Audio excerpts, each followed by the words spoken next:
तुलसीदास जी एक दोहे के माध्यम से कहते हैं कि यदि तू भीतर और बाहर दोनों ओर प्रकाश चाहता है तो राम नाम के दीप को अपनी देहरी पर हमेशा जलाए रख। अर्थात अपनी देह की देहरी जीभ पर हमेशा राम नाम का सुमिरन रखना। इन्हीं पूजनीय और वंदनीय प्रभु श्री राम की जन्मभूमि अयोध्या की चर्चा आज हर किसी की जुबान पर है। आज हर कोई अयोध्या जाने को आतुर है, क्योंकि लगभग 500 सालों के लंबे इंतजार और कई कारसेवकों की कुर्बानी के बाद अयोध्या में श्री राम की जन्मभूमि पर उनका भव्य मंदिर बनकर तैयार हो गया है। मंदिर में श्री रामलला की प्राण प्रतिष्ठा के बाद से ही प्रभु के दर्शनों के लिए लोगों का तांता लगा हुआ है। ये श्री राम के भक्तों की आस्था का ही परिणाम है कि मंदिर में प्राण प्रतिष्ठा को अभी 1 महीने भी नहीं हुए, लेकिन श्री राम जन्मभूमि अयोध्या विश्व का सबसे बड़ा हिंदू तीर्थ बन गया है। लोगों में भगवान श्री राम के दर्शन के लिए आतुरता इस कदर हावी है कि हर कोई जल्दी से जल्दी अयोध्या पहुंचकर उनके दर्शन कर लेना चाहता है।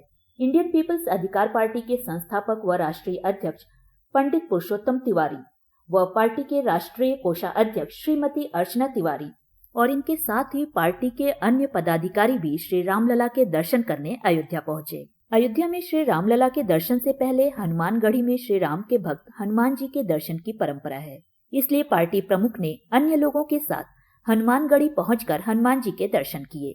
इसके बाद श्री तिवारी पार्टी पदाधिकारियों के साथ श्री रामलला के दर्शन करने मंदिर पहुंचे।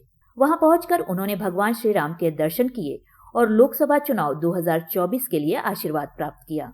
साथ ही उन्होंने भारत में राम राज्य की स्थापना का संकल्प लेते हुए कहा कि त्रेता युग से लेकर कलयुग तक के लंबे इंतजार के बाद एक बार फिर से भगवान श्री राम धरती पर अवतरित हुए हैं।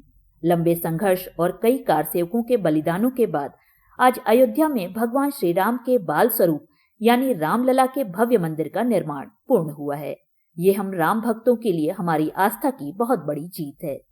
आज ये भव्य राम मंदिर सभी हिंदुओं के लिए विश्व का सबसे बड़ा तीर्थ साबित हुआ है, जिसमें रामलला के दर्शन के लिए रोजाना लाखों लोग अयोध्या पहुंच रहे हैं और इतने ही अयोध्या आने को आतुर भी हैं। इंडियन पीपल्स अधिकार पार्टी के राष्ट्रीय अध्यक्ष ने कहा कि हमारे देश के हिंदुओं के रोम रोम में बसने वाले भगवान श्री राम को ही अपना आश्रय पाने के लिए इतना संघर्ष करना पड़ा है, तो हमें इस देश की ऐसी व्यवस्थाओं से शिकायत होती है जिसे बदलने के लिए हम देश में राम राज्य की स्थापना करना चाहते हैं। आज भारतवर्ष की धरती पर भूखमरी, गरीबी, बेरोजगारी, भ्रष्टाचार जैसे कई दानव अपनी विनाश लीला दिखा रहे हैं।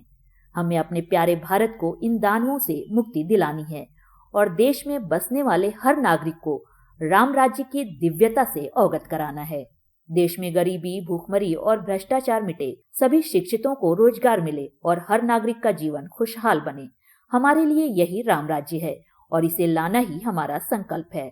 श्री तिवारी ने अपने राजनीतिक दल इंडियन पीपल्स अधिकार पार्टी की लोकसभा चुनाव तैयारियों को लेकर भी चर्चा की और बताया कि इस वर्ष के मध्य में होने वाले लोकसभा चुनाव 2024 को लेकर आईपीएपी पूरी तरह से तैयार है और उत्तर भारत की 398 लोकसभा सीटों पर चुनाव लड़ेगी।